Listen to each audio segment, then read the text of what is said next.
ಕಲಬುರಗಿಯಲ್ಲಿ ಕಾಂಗ್ರೆಸ್ ಪಕ್ಷದಿಂದ ಬೃಹತ್ ಪ್ರತಿಭಟನೆ ಮಾಡಲಾಯಿತು. ಮೂಡಾ ಹಗರಣದಲ್ಲಿ ಸಿಎಂ ಸಿದ್ದರಾಮಯ್ಯ ವಿರುದ್ಧ ರಾಜ್ಯಪಾಲರು ಪ್ರಾಸಿಕ್ಯೂಷನ್ಗೆ ಅನುಮತಿ ನೀಡಿದ್ದನ್ನು ಖಂಡಿಸಿ ಕಲಬುರಗಿ ನಗರದಲ್ಲಿ ಕಾಂಗ್ರೆಸ್ ಪಕ್ಷದಿಂದ ಪ್ರತಿಭಟನೆ ನಡೆಸಲಾಯಿತು.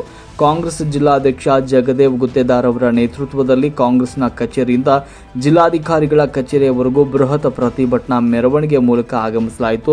ರಾಜ್ಯಪಾಲ ಥಾವರ್ಚಂದ್ ಗೆಹ್ಲೋಟ್ ಅವರ ಹಾಗೂ ಬಿಜೆಪಿಯ ವಿರುದ್ಧ ಅಧಿಕಾರಕ್ಕೋಗಿ ಆಕ್ರೋಶವನ್ನು ವ್ಯಕ್ತಪಡಿಸಿದರು. ನಂತರ ಜಿಲ್ಲಾಧಿಕಾರಿಗಳ ಮೂಲಕ ರಾಷ್ಟ್ರಪತಿಗಳಿಗೆ ಮನವಿ ಸಲ್ಲಿಸಿದರು. ಈ ಸಂದರ್ಭದಲ್ಲಿ ಸಿದ್ದರಾಮಯ್ಯ ಅವರ ರಾಜಕೀಯ ಸಲಹೆಗಾರರಾದ ಬಿಆರ್ ಪಾಟೀಲ್, ದಕ್ಷಿಣ ಮತಕ್ಷೇತ್ರದ ಶಾಸಕ ಅಲ್ಲಂ ಪ್ರಭು ಪಾಟೀಲ್, ಅಫ್ಜಲ್ಪುರ ಶಾಸಕ ಎಂವೈ ಪಾಟೀಲ್, ವಿಧಾನ ಪರಿಷತ್ ಸದಸ್ಯರು ಹಾಗೂ ಜಿಲ್ಲಾ ಕಾಂಗ್ರೆಸ್ ಪಕ್ಷದ ಅಧ್ಯಕ್ಷ ಜಗದೇವ್ ಗುತ್ತೇದಾರ್, ಮುಖಂಡರಾದ ಲಚ್ಚಪ್ಪ ಜಮಾದಾರ್, ಸಿದ್ಧಾರ್ಥ ಬಸರಿಗಿಡ ಸೇರಿದಂತೆ ಅನೇಕ ಮುಖಂಡರು ಹಾಗೂ ಕಾಂಗ್ರೆಸ್ನ ಕಾರ್ಯಕರ್ತರು ಈ ಸಂದರ್ಭದಲ್ಲಿ ಉಪಸ್ಥಿತರಿದ್ದರು.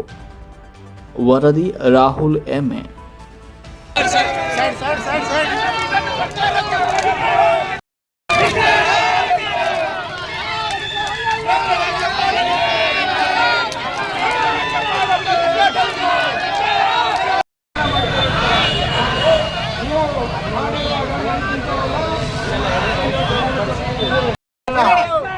ಇಷ್ಟೇ ಜನ ಅಲ್ಲ, ಮುಂದಿನ ದಿನಗಳಲ್ಲಿ ಉಗ್ರ ಹೋರಾಟ ಮಾಡಿದ್ದಾದ್ರೆ ಅವರು ನಮ್ಮ ತಂಟೆಗೆ ಬರೋದಿಲ್ಲ.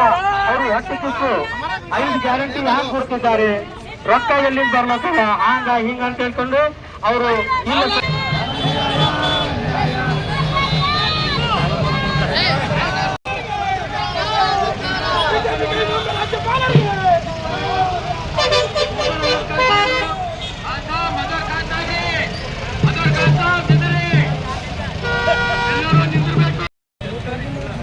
ನೂರು ಮಂದಿ ಇದೆಯಲ್ಲ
ಎಲ್ಲ ಮುಖಂಡರುಗಳೇ,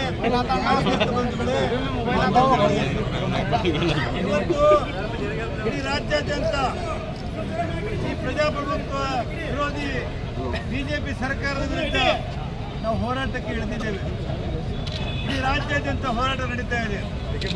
ಈ ಹೋರಾಟ ಬರೀ ಒಬ್ಬ ಸಿದ್ದರಾಮಯ್ಯನವರ ಅಧಿಕಾರಕ್ಕಾಗಿ ಅಲ್ಲ, ಇದು ಪ್ರಜಾಪ್ರಭುತ್ವ ಉಳಿವಿಗಾಗಿ,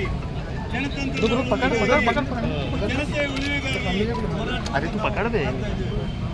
ಬಂಧುಗಳೇ, ಇವತ್ತು ಸಿದ್ದರಾಮಯ್ಯನವರು 40 ವರ್ಷದ ತಮ್ಮ ರಾಜಕೀಯ ಜೀವನದಲ್ಲಿ ಯಾವತ್ತೂ ಕೂಡ ಒಂದು ಕಪ್ಪು ಚುಕ್ಕೆ ಹಚ್ಚಿಕೊಂಡಿಲ್ಲ.